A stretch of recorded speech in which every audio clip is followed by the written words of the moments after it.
In this scene, I am starting completely fresh with an empty project and an empty scene. Now, let's see how far we can go with nothing but prompts and the AI agent. First, I want to create a working chess game prototype. I'll just type in exactly what I need. Now here's an important point. When you're dealing with shaders, lighting, or graphics pipelines, always mention the rendering pipeline you're using. That could be built-in, URP, or HDRP. The more clear and descriptive your prompt is, the better and more accurate results you'll get. I also need to be mindful of the model I'm using. This time I left it on GPT-5 Mini. For a big and complex request, like building a full chess prototype, I really should have switched to GPT-5. Mini is designed for smaller tasks where you want faster and cheaper results. But GPT-5 is the heavy lifter. It handles larger and more detailed projects with ease. Fortunately, even though I forgot to switch models this time, we didn't get anything weird. The result looks surprisingly solid.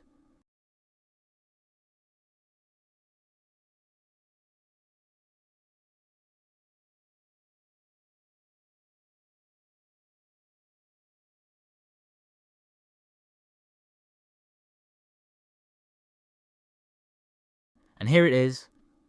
The AI agent has already generated the full setup for our chess prototype. It made the game, objects, the components, and even the scripts, everything automatically attached and ready to use.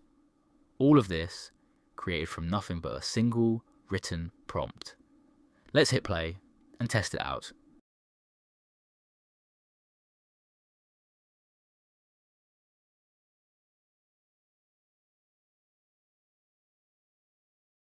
And there we go. It's running smoothly. Pretty impressive, right? That's AI agent turning an idea into a working prototype in seconds.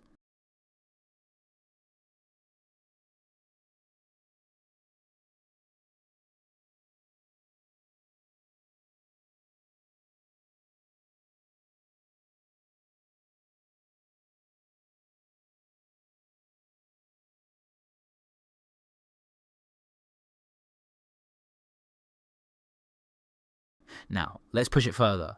This time, I want to create something completely different, a Candy Crush style game. Again, I'll just write what I want. This time I'll also mention that I'm using the Universal Render Pipeline, URP. And once again, I should have switched to GPT-5 because this task is definitely heavy and complex. But I forgot, so we'll see how well Mini can handle it. I am trying to be as detailed as possible with my prompts, because the more detail I provide, the better the results I get.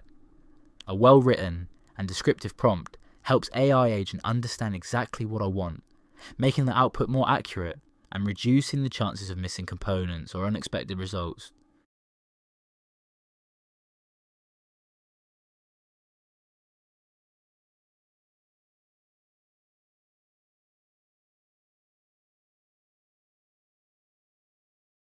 And there it is.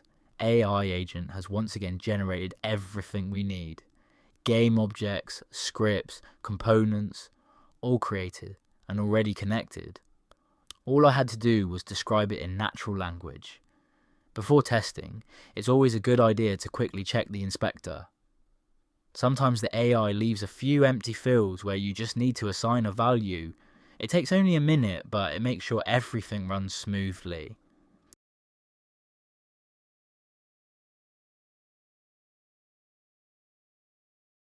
I can already see a gem prefab in the middle of the board. Let me move that aside quickly so it doesn't overlap.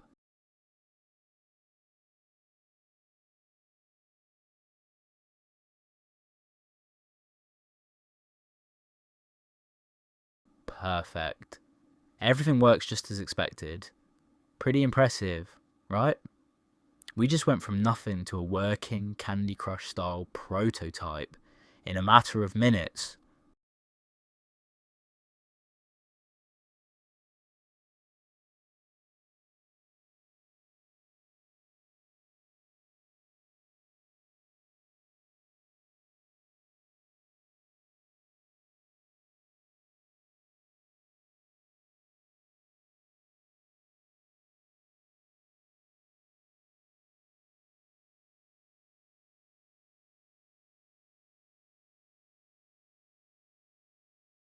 I think I'm getting an error.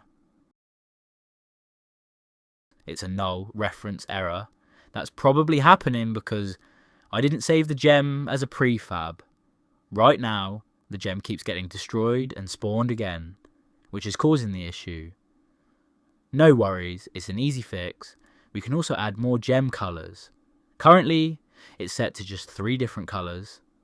Here, I was trying to create more, but I wasn't sure which colour codes the AI had used internally.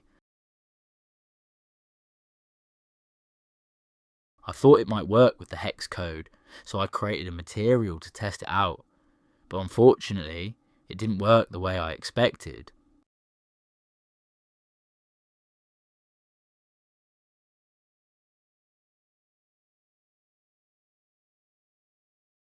So instead of guessing, I'll leave it at 3 for now. Let's fix that error first. I'll quickly save the gem as a prefab and delete the material I just created. Let me just assign the prefab to the empty field and let's test.